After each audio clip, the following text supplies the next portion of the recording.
How's it everyone? Hank here from Bravo Tactical Africa, and I just want to give a massive shout out and thanks to Ryan from EDC for the EDG for this great nomination and awesome initiative. Okay, so this is the 5 draws for 5 days challenge. Alright, so for today we're just going to go through normal presentation of the handgun and pressing the trigger or getting a crisp trigger pull.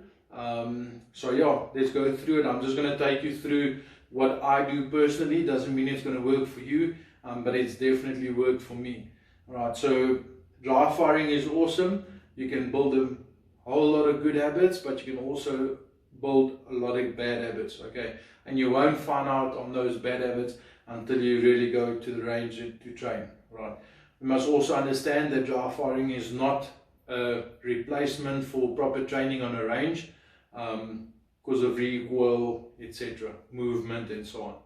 So yeah, here we go. First things first, let's just make sure that this firearm is safe and clear. No magwell and the chamber is empty. I'm just going to take a dry shot in a safe direction. And guys, please, there's no one behind the camera. The camera's on a tripod, so don't stress about that. Alright. So for the first one, what I'm going to make sure before I even start my presentation, I'm always going to make sure that I have a good, decent stance, okay? If you're not sure on stance and so on, please go visit our YouTube channel. We explain all in detail. So I'm going to make sure I have a good stance, good posture, leaning a little bit forward, although we're not going to have any recoil today, but I want to build that instinctiveness. And the only way you build instinctiveness is through repetition. Alright, so this is very important. So what I'm going to focus on is not to move my body, okay? I don't want to do this when I present. So when I go for my gun, I don't want to go for my gun like this and come up, okay? Because when I'm doing this and I come up, it's a realignment of a lot of things. My front sight, my rear sight, and my dominant eye all needs to come together in a split second. Okay, so I'm going to focus on keeping my torso as still as possible while presenting and bringing the sights to my eyes. Okay, I don't want to take my eyes to my sights. I always want to bring my sights to my eyes. And like we always say, we want 2 anchor points. Okay, the threat or the target and your eyes.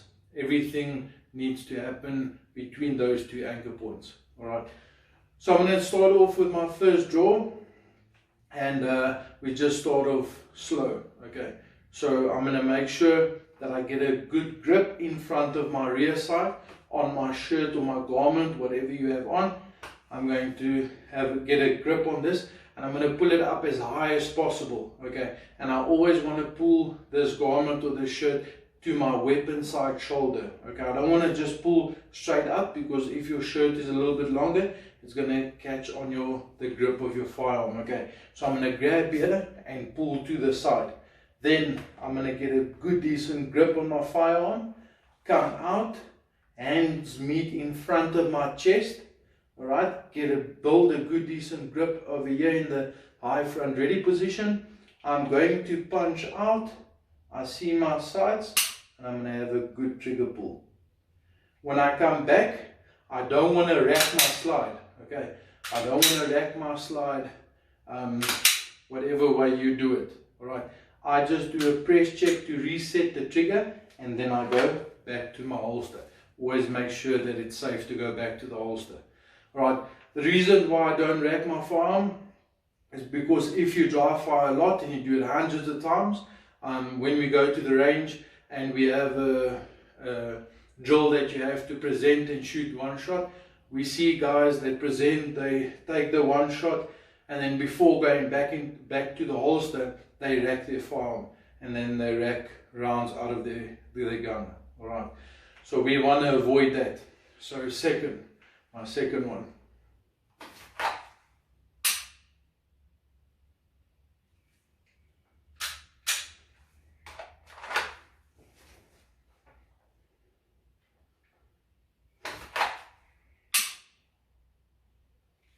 I always want to make sure when I pull the trigger that my front side doesn't dip. Okay, don't want that flinch motion. I want to have a crisp trigger pull.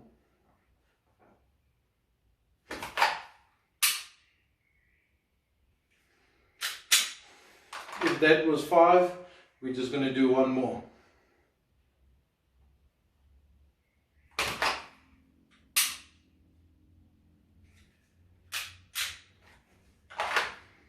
And when you're done dry firing, always make sure that you get your carry rounds back into your firearm. Okay, you don't want your firearm lying somewhere or carrying on or be on you without any live ammunition. Okay, so yeah, I just want to give a massive thank you to Ryan again. Please go check out his page on YouTube, EDC for the EDG.